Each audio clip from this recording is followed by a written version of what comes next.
What's up everyone and welcome back to another tutorial. Today we're going to see how to use Temu coupon code.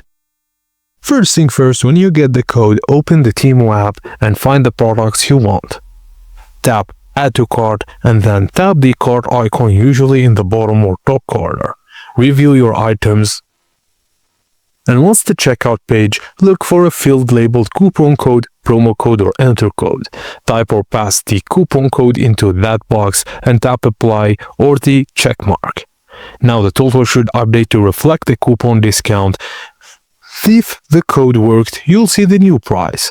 Now choose your shipping address, select the payment method and then tap place your order. And now you have successfully used the coupon code on Temu website. Thank you guys for watching and please don't forget to like and subscribe for more tips and tricks like this.